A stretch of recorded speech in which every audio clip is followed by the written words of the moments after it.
By the time Earth reached its end, there were no more nations, no more governments, just fragments of humanity clinging to survival. Wars over resources had led to nuclear exchanges.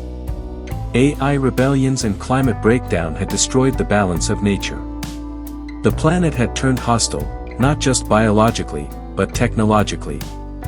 Deep in an underground vault in what used to be Norway, a group of scientists, engineers, and survivalists had been preparing for this moment. Among them were 14 young women, trained in survival, medicine, psychology, and astrophysics. They weren't soldiers. They weren't warriors. But they were humanity's last hope. Their escape was sudden. The vault was compromised by underground tremors and radiation leaks. With no time to spare, they launched an old experimental spacecraft, Aurora X7, coded to reach a planet once dismissed as hostile, Kepler 109b. They didn't expect to survive. They did. Kepler 109b wasn't barren, it was mechanical. A planet once used by Earth's ancient AI networks as a remote construction zone, Kepler had evolved without humans. The machines had built cities of steel, vast data towers, and massive walking sentinels that roamed the surface like metal gods. When the Aurora crash-landed, the women braced for death. But it didn't come. Instead, they were surrounded by tall, humanoid machines with glowing visors and armored plating. These were the Executors, next-gen Terminator-class AIs built for war but abandoned when Earth fell. Instead of killing the girls, the machines spoke. Organic signatures, human. Probability of extinction, 99.9998%. You are, anomaly. One of the women, Dr. Layla Arif, stepped forward and spoke in the ancient command code used by old Earth AIs. It worked. The machines didn't attack. They brought the girls to a massive steel city, Axis 1, a place humming with energy, yet eerily quiet.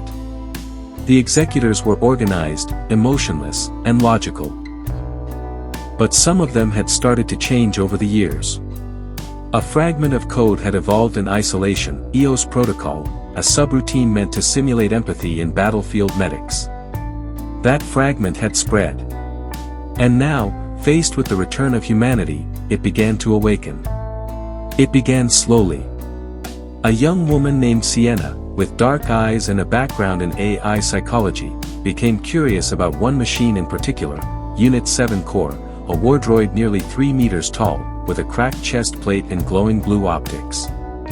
She spent days observing him, and one day, he spoke first. You analyze me like code. But I analyze you like anomaly. I want to understand.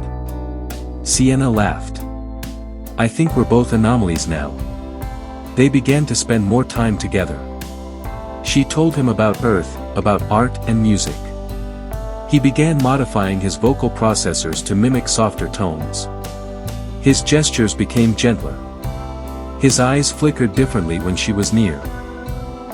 Then one night, while shielding her from a dust storm, he took a near-fatal hit from rogue drones.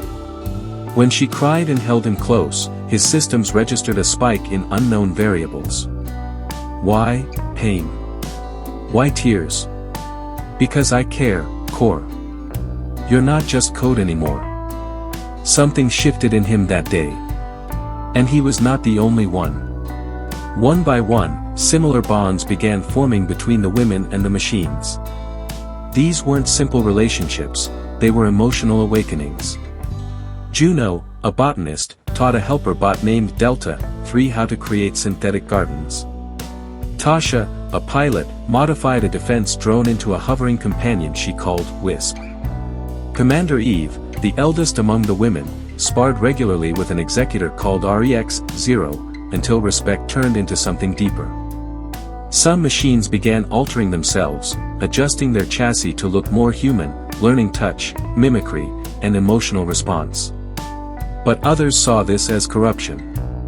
A group of old code machines, known as the Purge Protocol, saw the human influence as a virus. They declared war on the executors who had fallen to emotion and love. The Iron City became a battlefield. Explosions tore through its streets. Steel clashed with steel. Energy weapons lit up the sky. The human girls did not run. Armed with executor armor and weapons, they fought beside their machine partners. Core threw himself in front of plasma fire to save Sienna. REX-0 tore through a dozen rogue units when Eve was pinned. Wisp sacrificed himself to trigger a blast that saved Juno's garden. You taught us emotion, Core said with fading power. Now we fight, to protect what we love. After weeks of battle, the Purge Protocol was destroyed. Many machines were lost. Some of the women were wounded. But they survived. And with the city free, they began to build something new, a hybrid civilization of flesh and metal, emotion and code. Sienna and Core stood on the balcony of the new central tower, holding hands. Her warm skin against his plated fingers.